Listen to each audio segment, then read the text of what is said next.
Friends, ఈ వీడియోలో విద్యా దృక్పథాలు చాప్టర్ వైజ్ ఇంపార్టెంట్ బిట్స్ చేస్తున్నాను. ఇంతకుముందు వీడియోస్లో ప్రీవియస్ పేపర్స్ మరియు ఇంపార్టెంట్ బిట్స్ నేర్చుకున్నారు కదా. మనకి విద్యా దృక్పథాలకి 6 చాప్టర్స్ ఉంటాయి. 1 భారతదేశం విద్యా చరిత్ర, 2 ఉపాధ్యాయ సాధికారత, 3 వర్తమాన భారతదేశంలో విద్యా సంబంధ భావనలు, 4 చట్టాలు హక్కులు, 5 జాతీయ పాఠ్య ప్రణాళిక చట్టం, 6 జాతీయ విద్యా విధానం. ఇలా మనకు 6 చాప్టర్స్ ఉంటాయి. కాబట్టి మనం చాప్టర్ వైజ్ ఇంపార్టెంట్ బిట్స్ చేస్తున్నాను. ఫ్రెండ్స్, ఈ వీడియో మీకు నచ్చినట్లయితే లైక్ చేసి షేర్ చేసి సబ్స్క్రైబ్ చేసుకోండి. ఫ్రెండ్స్, భారతదేశం విద్యా చరిత్ర.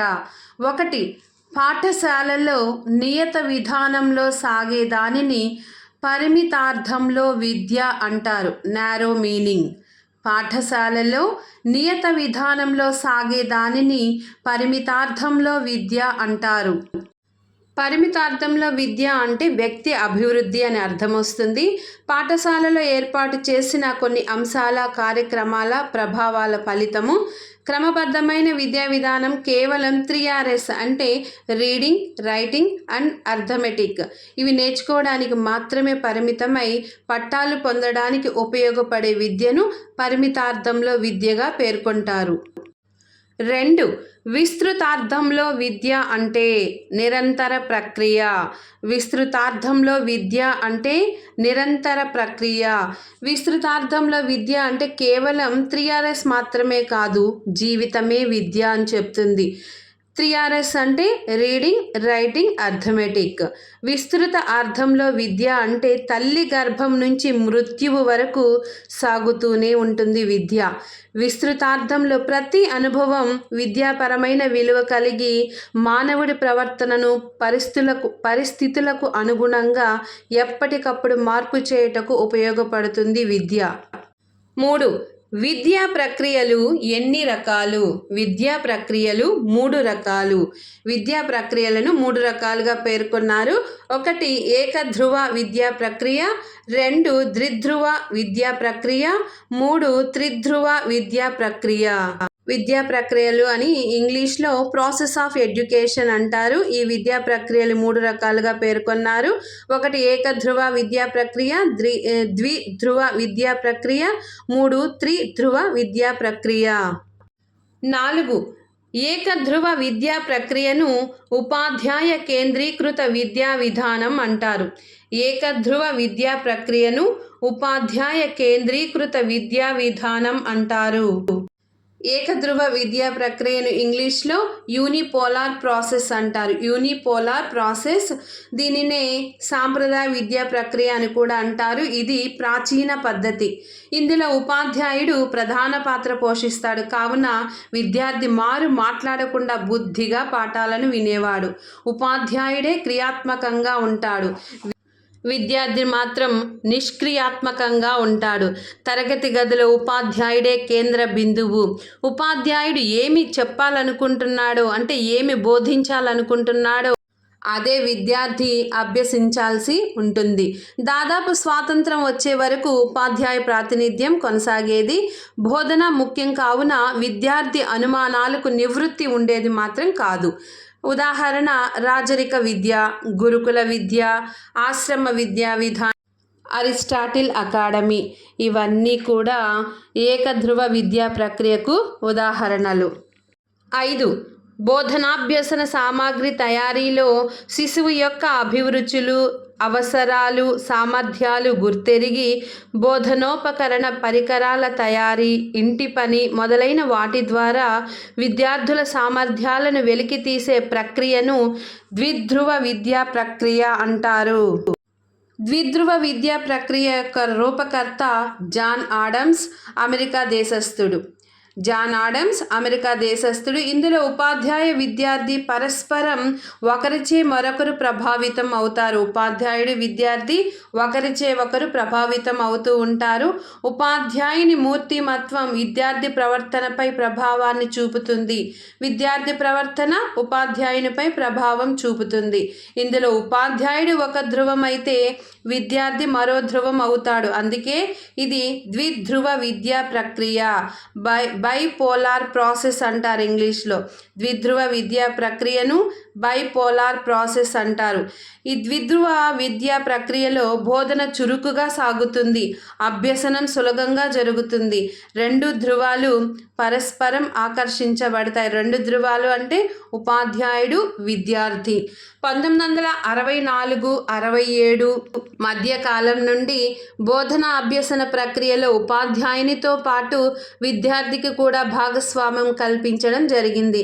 ఇందులో ఉపాధ్యాయుడు, విద్యార్థి ఇద్దరూ కూడా క్రియాత్మకంగా ఉంటారు. ఇది శిశు కేంద్రీకృత విద్యా విధానాన్ని ప్రోత్సహిస్తుంది. ద్విధ్రువ విద్యా ప్రక్రియ. 6. త్రిధ్రువ విద్యా ప్రక్రియను ఎవరు ప్రతిపాదించారు? John Dewey. త్రిధ్రువ విద్యా ప్రక్రియను జాన్ డ్యూయి ప్రతిపాదించారు. దీనిని ఇంగ్లీష్లో ట్రైపోలార్ ప్రాసెస్ అంటారు. త్రిధ్రువ విద్యా ప్రక్రియను ట్రైపోలార్ ప్రాసెస్ అంటారు. ఈయన జాన్ డ్యూయి అమెరికా దేశానికి చెందినవాడు. త్రిధ్రువ విద్యా ప్రక్రియలో ఉపాధ్యాయుడు, విద్యార్థి కాకుండా మూడవ ధ్రువంగా పరిసరము లేదా సమాజం ఉంటుంది. పరిసరాలను అవగాహన చేసుకోవడం దీనిలో ముఖ్యమైన విషయం. నిజానికి త్రిధ్రువ విద్యా విధానాన్ని ఆడమ్సన్ ప్రతిపాదిస్తే అమెరికా దేశానికి చెందిన జాన్ డ్యూయి అభివృద్ధి చేశాడు. విద్యార్థులను నిద్ర లేచింది మొదలు గడిపే సమయంతో ఇల్లు, పరిసరాలు, సమాజంలోనే, పాఠశాలలోనే ఎక్కువగా గడుపుతాడు. అంటే శిశువు ఎక్కువ సమయం సమాజంలోనే గడుపుతున్నాడు. 7. ఖచ్చితమైన కాల నిర్ణయ పట్టిక, పాఠ్య ప్రణాళికలతో కళాశాలల ద్వారా, పాఠశాలల ద్వారా ప్రత్యక్షంగా అందించే విద్యను నియత విద్య అంటారు. నియత విద్యను ఇంగ్లీష్లో ఫార్మల్ ఎడ్యుకేషన్ అంటారు. ఖచ్చితమైన కాల నిర్ణయ పట్టిక, పాఠ్య ప్రణాళికలతో కళాశాలల ద్వారా, పాఠశాలల ద్వారా ప్రత్యక్షంగా అందించే విద్యను నియత విద్య అంటారు. నియత విద్యలో ప్రవేశానికి షరతులు, నియమాలు, వయోపరిమితి, విద్యార్హతలు, కాల నిర్ణయ పట్టిక ఉంటుంది. పరీక్షల నిర్వహణ కూడా జరుగుతుంది. విద్యా లక్ష్యాలు ముందుగానే నిర్ణయించబడతాయి. క్రమశిక్షణ, విధేయత రెండు ఉంటాయి. సామాజిక మార్పులకు లోనై పనిచేస్తుంది. పాఠ్యాంశాలు, సహ పాఠ్యాంశాలు, పాఠ్యేతర కార్యక్రమాలు కూడా జరపబడతాయి. ఉపాధ్యాయులు, విద్యార్థులు క్రమశిక్షణను తప్పనిసరిగా పాటించాలి. విద్యార్థులకు గుర్తింపు పత్రాలు, సర్టిఫికేట్స్ ఇవ్వబడతాయి. నియత విద్యను ఇంగ్లీష్లో ఫార్మల్ ఎడ్యుకేషన్ అంటారు. 8. విద్యార్థి సమయాన్ని బట్టి, అవసరాన్ని బట్టి అందించే విద్యను అనియత విద్య అంటారు. Non formal education. విద్యార్థి సమయాన్ని బట్టి, అవసరాన్ని బట్టి అందించే విద్యను అనియత విద్య అంటారు. అనియత విద్యను నిరంతర విద్య అని కూడా అంటారు. యునెస్కో అంతర్జాతీయ విద్యా కమిషన్ నివేదిక తర్వాత భారతదేశంలో 1978 సంవత్సరంలో అనియత విద్యకు ప్రాధాన్యత ఇచ్చారు. అనియత విద్య ముఖ్యంగా నిరక్షరాస్యత నిర్మూలనలో ప్రధాన పాత్ర పోషిస్తుంది. కాల నిర్ణయ పట్టికతో, పాఠ్య ప్రణాళికలతో, ప్రవేశ అర్హతలతో, ప్రదేశాలతో సంబంధం లేకుండా జరిగే విద్యను అనియత విద్య అంటారు. Non formal education. అనియత విద్య యొక్క ముఖ్య సూత్రం సరళత. అనియత విద్యలో పునఃప్రవేశానికి వీలు కూడా ఉంటుంది. అనియత విద్యలో స్వేచ్ఛ, ఆత్మస్థైర్యం చాలా ముఖ్యం. 9. ప్రపంచంలో అతి పెద్ద సార్వత్రిక విశ్వవిద్యాలయం. ఇందిరాగాంధీ సార్వత్రిక విశ్వవిద్యాలయం, 1985. 10. పాఠశాలల్లోనే కాకుండా ఇతరత్రా ఇంటిలో, గ్రంథాలయంలో, సినిమాలు, టీవీల ద్వారా విద్యను అభ్యసించడం ద్వారా మనిషి జీవితంలోని అనేక విషయాలను యాదృచ్ఛిక విద్య అంటారు. యాదృచ్ఛిక విద్య అంటారు. యాదృచ్ఛిక విద్యని ఆకస్మిక విద్య మరియు సంఘటనాత్మక విద్య అని కూడా అంటారు. నిరక్షరాస్యులైన లక్షలాది మంది యాదృచ్ఛిక విద్యా పద్ధతిలో విజ్ఞాన సముపార్జన చేసుకుంటారు. మాతృభాష నేర్చుకోవడం, పరిశుభ్రత పాటించడం, ప్రార్థన చేయడం, ఆహారపు అలవాట్లు, సర్దుబాటు, కులవృత్తి నేర్చుకోవడం లాంటిది యాదృచ్ఛిక విద్యలోనే భాగంగా ఉంటుంది. యాదృచ్ఛిక విద్యా సంస్థలలో కుటుంబం, ఇరుగు పొరుగు, సమవయస్కుల సమూహం, సమాజం, సాంఘిక, సామాజిక, మత, రాజకీయ, జనబాహుళ్య, భావ ప్రసార సాధనలు యాదృచ్ఛిక విద్యలోకే వస్తాయి. జీవితాంతం నిరంతర విద్య, దూర విద్య అని కొత్త నూతన విధానాలు ఇప్పుడు కళాశాల స్థాయిలో అమల్లో ఉన్నాయి. ప్రాథమిక పాఠశాల స్థాయిలో టీవీ, టెలిస్కూల్ కార్యక్రమాల ద్వారా యాదృచ్ఛిక విద్యా బోధన జరుగుతుంది. 11. భారతదేశంలో మానవత్వం విస్తరించిన తరువాత రచించిన మొట్టమొదటి పుస్తకం ఋగ్వేదం. భారతదేశంలో మానవత్వం విస్తరించిన తరువాత రచించిన మొట్టమొదటి పుస్తకం ఋగ్వేదం. వేదము అంటే జ్ఞానం అని అర్థం వస్తుంది. వేదాల గురించి తెలుసుకోవడమే ప్రాచీన హిందూ విద్యా విధానం యొక్క ముఖ్య లక్షణం. ఈ వేదము అనే పదము విద్ అనే సంస్కృత పదం నుంచి ఆవిర్భవించింది. విద్ అనగా జ్ఞానము అని అర్థం వస్తుంది.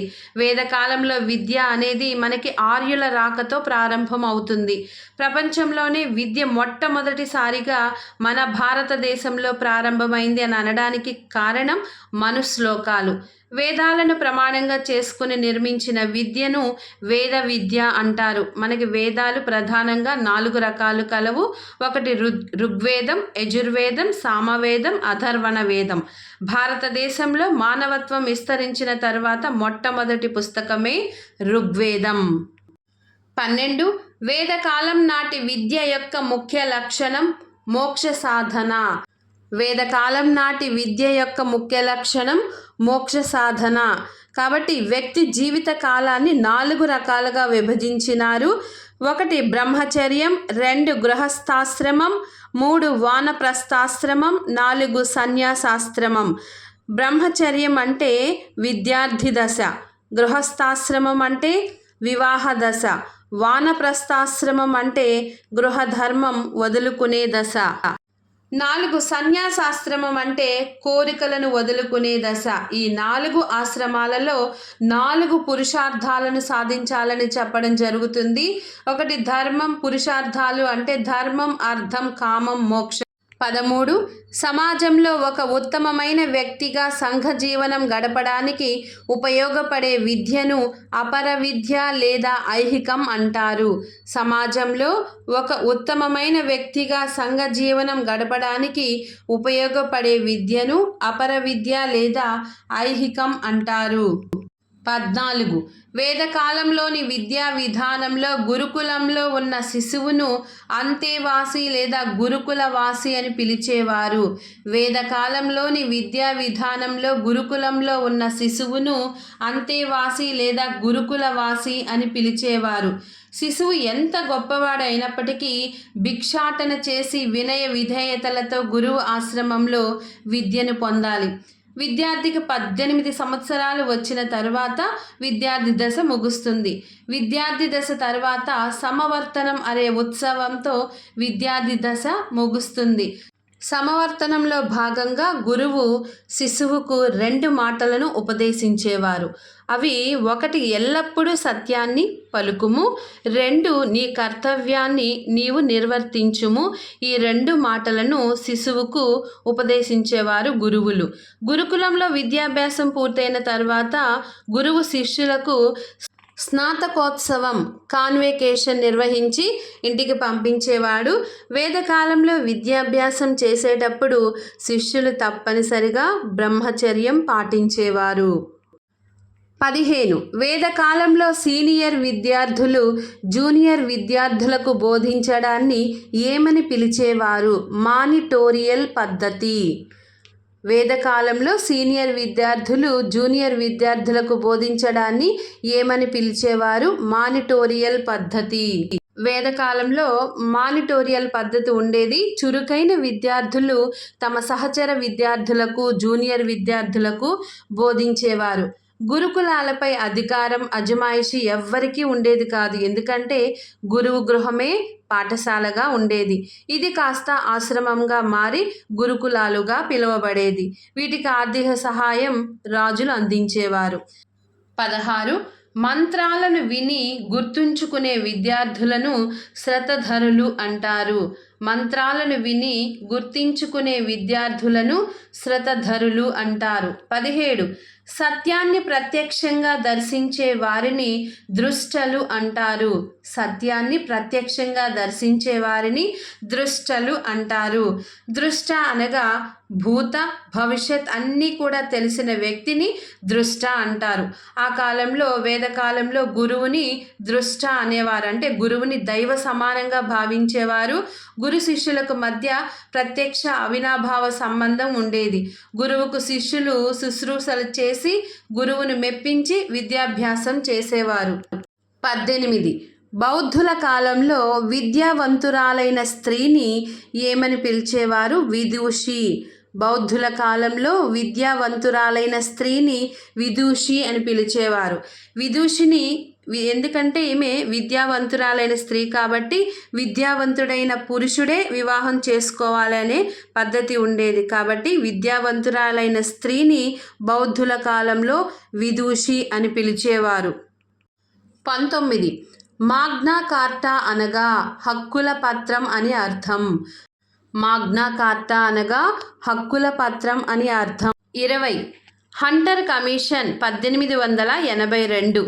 హంటర్ కమిషన్ను భారతదేశ చరిత్రలో మొట్టమొదటి తొలి విద్యా కమిషన్, భారతీయ విద్యా కమిషన్ అని కూడా పిలుస్తారు. హంటర్ కమిషన్ను భారతదేశ చరిత్రలో మొట్టమొదటి తొలి విద్యా కమిషన్, భారతీయ విద్యా కమిషన్ అని కూడా పిలుస్తారు. ఈ కమిషన్ను విలియం హంటర్ అధ్యక్షతన లార్డ్ రిప్పన్ 1882 ఫిబ్రవరి 3న ఏర్పాటు చేయడం జరిగింది. ఈ కమిషన్ హంటర్ కమిషన్లో మొత్తం సభ్యుల సంఖ్య 20 మంది ఉంటారు. ఈ కమిషన్లో తొలిసారిగా 3 భారతీయ ప్రముఖులను కూడా తీసుకోవడం జరిగింది. వాళ్ళు భూదేవ్ ముఖర్జీ, సర్ సయ్యద్ అహ్మద్, కేటీ తెలాంగ్. ఈ కమిషన్ ఏర్పాటైన ముఖ్య ఉద్దేశం భారతదేశంలో వుడ్స్ డిస్పాచ్ సిఫారసులు అమలైన తీరును సమీక్షించి ప్రాథమిక విద్యలో నూతన విధానాన్ని సిఫారసు చేయుటకు మరియు వాటిని ఎలా అమలు చేయాలో తెలుపుటకు ఉద్దేశించింది. ఈ కమిషన్ ప్రధాన ఉద్దేశం ప్రాథమిక విద్యలో మార్పులు తీసుకొని రావడం. అసలు ఈ కమిటీ ఏర్పాటు చేయడానికి ప్రధాన కారణాలు ఏంటంటే భారతదేశంలో ప్రాథమిక విద్యను అశ్రద్ధ చేసి ఉన్నత విద్యకు అధిక ప్రాధాన్యత ఇవ్వడం.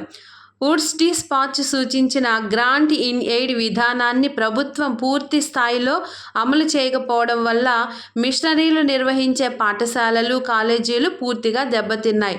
తద్వారా మిషనరీలు ఆందోళన చేయడం, వారి ఆందోళన ఫలించకపోవడంతో general council of education in India అనే సంస్థ లండన్లో ప్రారంభమైంది. లండన్లో వారు చేసిన ఆందోళన ఫలితంగానే ఈ కమిటీ హంటర్ కమిషన్ అనే కమిటీ ఏర్పడింది. 21 భారతీయ విద్యా వ్యవస్థపై ఈ కమిషన్ను అత్యంత ప్రభావం చూపిన కమిషన్గా పేర్కొంటారు. కొఠారి కమిషన్ 1964, 1966. భారతీయ విద్యా వ్యవస్థపై ఈ కమిషన్ను అత్యంత ప్రభావం చూపిన కమిషన్గా పేర్కొంటారు. కొఠారి కమిషన్ 1964, 66. ఈ కమిషను విద్యా వ్యవస్థపై అత్యంత ప్రభావం చూపింది కాబట్టే దీనిని ఎడ్యుకేషనల్ ఎన్సైక్లోపీడియాగా కూడా పిలుస్తారు. ఎడ్యుకేషనల్ ఎన్సైక్లోపీడియాగా కూడా పిలుస్తారు కొఠారి కమిషన్ను. 22 మొదలియార్ కమిటీ విద్యా విధానం 5+3+4+3.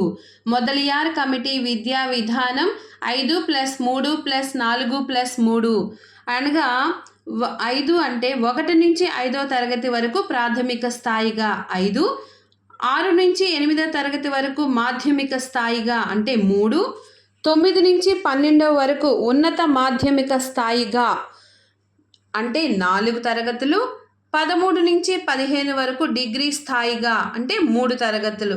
మొత్తం కలిపి 5+3+4+3గా ఈ యొక్క కమిటీ విద్యా నిర్మితి సూచించింది.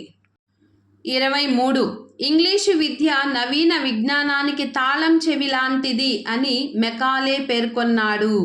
ఇంగ్లీషు విద్య నవీన విజ్ఞానానికి తాళం చెవి లాంటిది అని మెకాలే పేర్కొన్నాడు.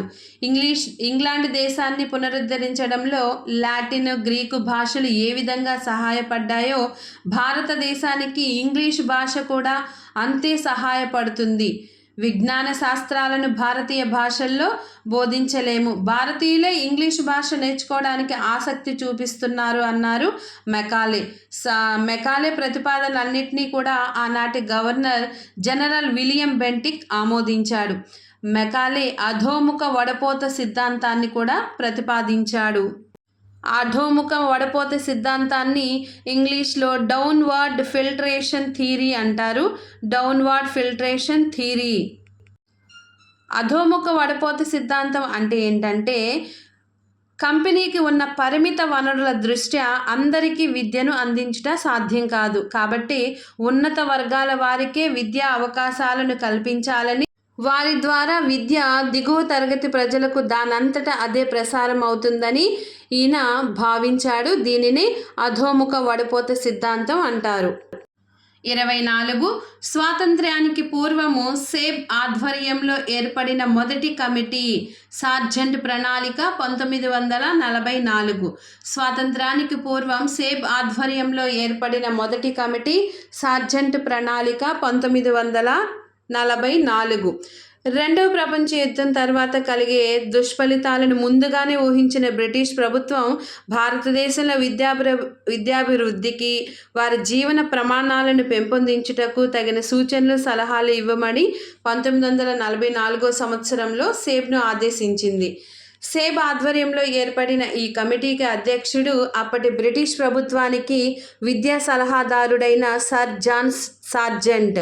ఈ కమిటీ భారతదేశంలో సమగ్ర విద్యా విధాన రూపకల్పనకు సంబంధించి పలు సిఫార్సులను 1944లోనే సేబ్కి సమర్పించింది.